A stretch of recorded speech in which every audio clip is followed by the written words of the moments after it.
ऐसा कि हम लोगों ने तय किया था कि जब क्लास खत्म होगी तो हम लोग लास्ट में क्वेश्चन पूछेंगे।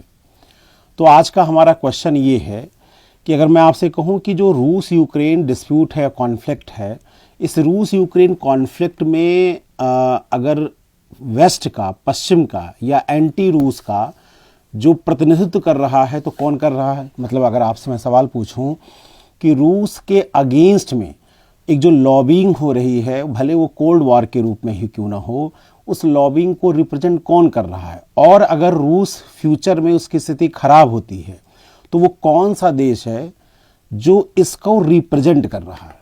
तो क्या आंसर होगा आपका? क्या कहा आपने? देखिए, ज़्यादातर लोग रिस्पॉन्ड क्या कर रहे हैं? यूएस से। और जो पेपर है, यूट्यूब है, मीडिया है, अगर आप देख रहे होंगे तो हर देश ये कह रहा है कि अगर रशिया बैकफुट पे आज है, जो उसने सोचा था कि 48 घंटे पे कीव पे कब्जा कर लेंगे और नहीं कर पाया है, तो उसके पीछे कहीं ना कहीं बैक चैनल से यूएस से सपोर्ट कर रहा है और वही इकोनॉमिक सैंक्शन या बाकी चीज़ों को लगा रहा है। पर मैं अब कह रहा हूं, घर जाके सोचिएगा, अगर फ्यूचर में रूस की स्थिति खराब होती है तो सबसे बड़ा फैक्टर होगा, जो देश होगा, वो होगा जर्मनी। अब आप सोचेंगे जर्मनी कैसे, ये कहाँ से सर ने ले आ दिया, ये एक नया एंगल कहाँ से दे दिया।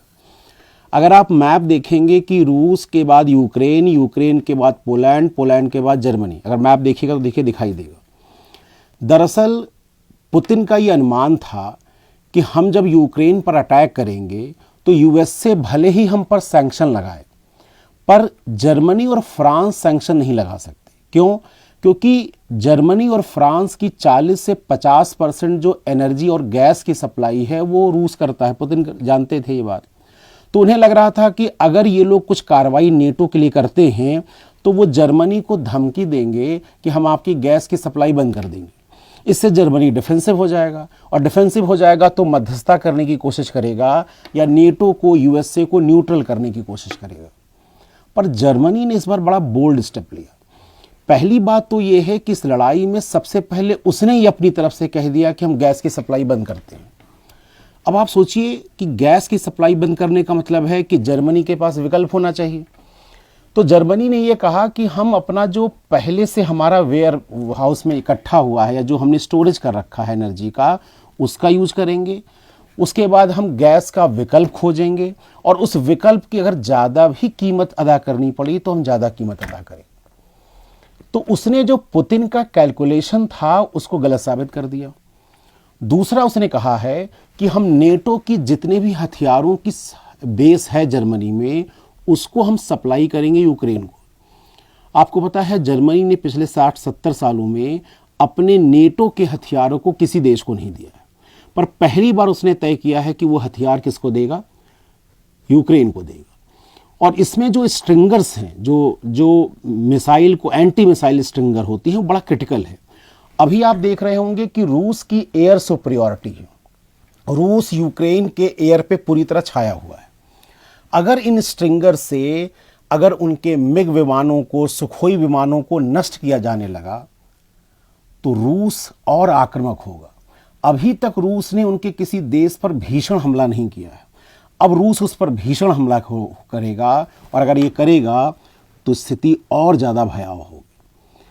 जर्मनी का ये जो निर्णय है कि वो यूक्रेन के साथ खुलकर समर्थन है, सोचिएगा इसका एक जियोपॉलिटिक्स, क्योंकि यूक्रेन तक पहुंचना रशिया का, कहीं ना कहीं अब रशिया और जर्मनी के बीच में पोलैंड बचेगा बफर जोन के रूप।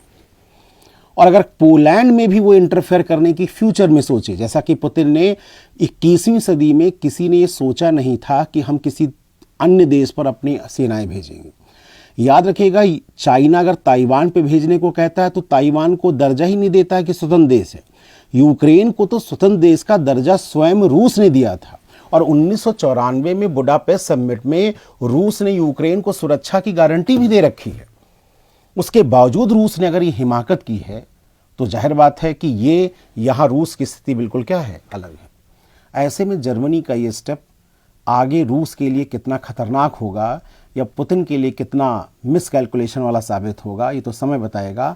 आप विचार कीजिएगा, और कल हम लोग क्लास में इस मुद्दे पर भी बात करेंगे।